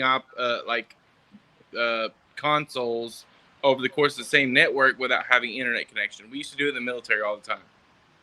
I have it right here. I have 2 Xbox One S's right here. My son connected to one router, and you can play on one router, regardless if you have internet or not. So I can see him playing. He can see me playing, or we can play together if we want. Exactly. Okay, so Don answered your question, Ryan. You don't need a breakout box. The control has 4 0 to 10 volt inputs built right into it, and you can connect as many buttons as you want to those. Okay. Nice. So who was that? That was Don. So, okay, who is Don? Oh, you got it. Sorry, guys. Don Edwardson. So if I remember correctly, Don is one of the beta testers. Okay. There's a few beta. We don't need a breakout box, he says. Okay. Yeah. So your buttons will work with it. You can just program. So how do you hook them up, though? Like, these are all the questions that people are going to ask in the future. Yeah, how do you hook up the... It's done through the 0 to 10 volt inputs. There are 0 to 10 cables. So you would just... from what I can understand with my limited knowledge of what they've got, there aren't any like stripped out type wires that go to it. There is a 0 to 10 volt cable setup that you can plug in that has a few different like 2.5 millimeter jacks. So you can get a button that has that jack in it and plug it up. Okay, so you have to hook. So each 0 to 10 volt output or input, however you want to look at it, has its own button or control that it can do. Okay, so Don is the creator of HYDROS. There we go. Perfect. Don, we appreciate you hanging out in chat. You're really helping us with some of these questions. He got CoralVue says they got a pic to share, which we can't see yet. You got me playing with my control now. That's pretty cool. We got the creator online, so that's pretty awesome. All right. Yeah. Wow. Yeah. Absolutely. Dawn, I'm Ryan. I'm a nobody, bro. You're nobody till somebody loves you. That's how the song goes. Hopefully, y'all love me. I mean, we got 2 Ryans in here. I gotta have at least a little bit of love. Yeah, but they say 2 Ryans don't make it right. Okay, so Michael, 2 Ryans will make it right. Oh, I know, right? it is not in beta testing. I mean, technically, it's still in beta testing for a grand whopping 6 more days. On the 31st, it will actually be released for sale to the public. Well, guys, I appreciate you bringing me on. I just wanted to bring up some points. No, good question. And you know, these are points that the Apex enthusiasts are going to be thinking, like, you know, the salinity probe, the breakout boxes, the you know, I don't know, the cost effectiveness. I mean, you know, $35 versus $250. That, to me, that alone is like a huge sell off, right? That's a big price point for that everybody can afford. You know, $800 versus $400. Yep. Dude, I have at least 1, 2, 3, 4, 5, 6, at least 7 of those. Exactly. I got 4 of them in that room alone. 4. Yep. I mean, you're and talking if I about could see it in one place, I got $1,000 of them in there, and I mean, for I don't know, freaking $250, I could have all of that done. And controllable in one interface. And the price point, Wi-Fi. The price point is on because there's a lot of people in this hobby still that don't even have a control. It's like some of the viewers tonight, you know, they're into the hobby, they haven't got a controller yet. This is something that might work for them. Right out of the box, it works, it's easy. Here's the thing. Freshwater enthusiasts do not control their aquariums through a controller. They don't. I started off in freshwater. I looked for controllers. We were using sprinkler systems to freaking do automatic water changes. You know what I mean? Like old school type stuff. Well, like, now they're going to have it. Digital timers. I'm still using digital timers. Old school. All right, here we're gonna do this. Share screen. Share this one. All right, put this up. This will answer all of those questions right there. Look at there you Now, go. what's that? Oh, that's your switch. Look at the push button. Yeah. You got toggle switches there as well as push buttons. So now that's hooked up. Okay, I see how he has it hooked is this the up. beta What's testing right now? Sorry? Is this beta testing right now? So this is not my stuff, but this is a photo that just got sent to me so that we could put this on. Don said he was going to send you something. Because what it looks like it's hooked up to some kind of breakout box. Yeah, that's a box on top of it, right? And that's into the bus there. I'm not 100% sure. It's plugged into that, and then that is running to a switch. Oh, so what this is actually a setup that was created by one of the beta testers. Okay, so he did it. He has a cable running out from the HYDROS out to a sort of breakout and connected to a switch. I'm digging it. Yeah. Like, as long as the option is there, obviously we need instructions on know-how, but, you know, I'm digging it for sure. See, there's an awesome way to do it. And then Don goes to explain it, saying if you want to do a water change action, you can say that if input 4 is at 3 volts, it triggers that action. Yeah. So you can program it to do voltage action as well as the push button or like the toggle switch. That's cool. Yeah. Or you can set the switches, I guess, to do that particular voltage to trigger it. Would be an assumption, but I mean, it's still that's actually really cool, and I like that little box. That's when I'm looking at that box. I feel like CoralView needs to mass produce that, get that out. They're looking at it now. They're looking at that box now.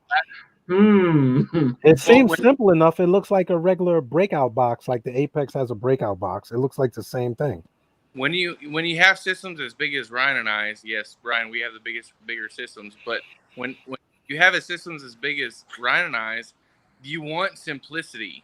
You know, we have so many things inside of our aquariums. I mean, dude, I got 8 power heads inside of my single, 310-gallon aquarium, plus the other 8 power heads I have in the other room. You know, you want simplicity, so you want to be able to press a button, or you want to be able to flip a switch, or you want to be able to do certain things that are going to create simplicity within your ginormous system. So, and there are many other people that have the same things going on in their home that just don't say anything because they just enjoy the hobby. They don't care to publicize it. So they want simplicity within, and HYDROS has done a wonderful job about making it simple in their apps, but they want the breakout box. They want the simplicity of it. They want to be able to just connect, plug and play, you know what I mean? Like, so. And that's the thing too. And there's the tinker in this too that like to create things as well, right? You can do that stuff with this. That's what okay, so real quick, because we've been running super long here. First off, Dawn, thank you so much for hooking us up with some straight knowledge bombs there. Really appreciate it. Huge. Let's see, another thing here. Mermaid's Reef made mention about doing an unboxing. I promise you, I will get one up here in a couple of weeks. I know you're following me. I've seen your name before and everything. So just stay tuned. There's going to be one up here pretty quick, like as soon as I get mine in. Yep. As far as CoralVue goes, hey, thank you for jumping into the stream, helping us with some good information, answering some of these questions. We really appreciate it. We definitely have to do this again. Focus a little more on like the accessory side of it and expandability and whatnot, just so that people can see that there's more to it than just the saltwater side, let alone the stuff you can do with the saltwater side. I mean, that's huge. You converted an Apex guy, so. Yeah, well, I'm sure you're not the only one. There's people that are really questioning it now. And freshwater guys, many of you, I know a lot of my friends are running fish rooms. You talk about stores. My buddy has 40 tanks in his house. The average freshwater fish room is 20 tanks, 10 tanks, 15 tanks. So they've stayed away from controllers because they simply couldn't afford the total cost of running all those systems. Now we're going to look at the system. And if you know me, you know I'm going to kick the tires. I'm going to kick the tires. Yep. Hey, so Mark Osborne says he wants one, but in Canada, Mark, you can get one in Canada on the 31st. It's coming out. I'm trying to find out where for you there, Mark.